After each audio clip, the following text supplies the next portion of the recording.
Welcome to the deep dive.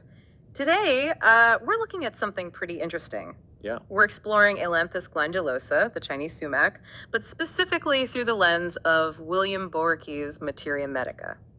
Seeing how they described it back then, purely based on symptoms. Right. It's fascinating to step back into that observational mindset. Yeah. Before all the modern tests, it was all about patterns of symptoms, a very different way of looking at things. Exactly. So, okay, let's dive in.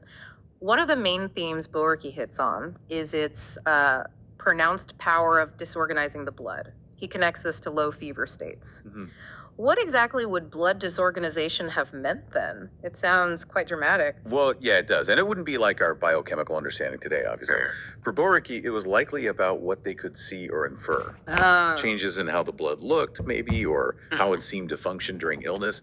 Think about the symptoms he lists alongside it. Things like low fevers, diphtheria, tonsillitis, even strep infections. And those descriptions. Yeah, the visual stuff is really striking. He mentions skin that's livid or purplish, Right. and a face that's dark as mahogany, plus a purple swollen throat. These sound like really serious signs. Absolutely. I mean, those would have been critical clues. The skin color points toward circulation issues, maybe oxygenation problems. Makes sense. And combine that with the swollen throat, the sores, that dark gunk on the teeth you see in really severe fevers. It all points to significant illness.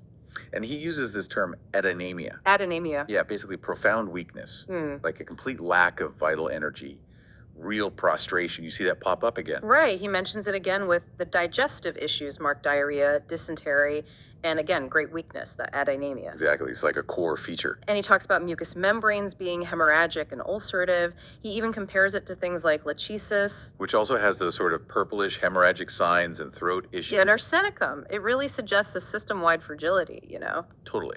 A breakdown in tissue integrity. Then you look at the head and mental state. Stupor, confusion, depression, frontal headaches with drowsiness. Passive congestion headaches, he calls them. Right. The whole system just seems overwhelmed, sluggish. And the face, again, dusky, suffused eyes, light sensitivity, plus this nasal discharge he describes thin, copious, maybe irritating or bloody. Yeah, it paints a pretty grim picture, doesn't it? It really does. And the throat sounds particularly bad. Oh, definitely. Inflamed, swollen inside and out, edematous, he says, dusky red. With a choking feeling. Oof. Yeah, and pain that shoots up to the ears when swallowing. The neck is tender and swollen too.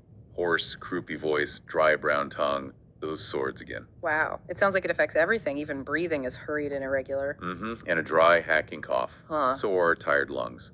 Sleep isn't much better, drowsy, but restless, heavy, disturbed, not refreshing at all. So multiple systems are just struggling. Precisely. And the skin manifestations are quite specific too. What does he say there? A miliary rash, livid, sometimes comes back yearly.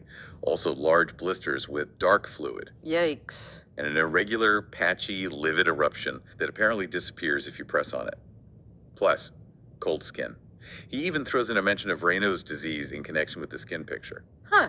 Interesting connection to make back then. Yeah. Okay, so wrapping up the remedy picture, he mentions antidotes like rus and nux, and compares Ailanthus to amincarb, baptisia, arnica, muriatic acid, lechiasis, rus. Standard practice comparing it to remedies with similar symptom pictures. And the dosage, 1st to 6th potency. For listeners maybe not deep into homeopathy, what does potency mean here? Right, so potency relates to the preparation method in homeopathy, how much it's diluted and succussed or shaken vigorously. These lower numbers, like 1st to 6th, are generally considered less diluted, closer to the original substance. Got it. So putting it all together, Boericke's description of Ailanthus really paints a picture of, well, severe illness, marked by this idea of blood disorganization, profound weakness or adenemia, and these very specific, often dark or purplish signs in the throat and on the skin, usually in the context of low fevers or eruptive diseases. That sums it up nicely. You really get a sense of a body struggling with something toxic or overwhelming. Yeah. And reading these descriptions, these symptom clusters, it makes you think, doesn't it? What can these historical patterns tell us about how the body reacts to severe illness? And how does that perspective, map onto or differ from our modern understanding of disease mechanisms? That's a great question to leave people with, Right. thinking about those connections across time. Exactly. It's food for thought.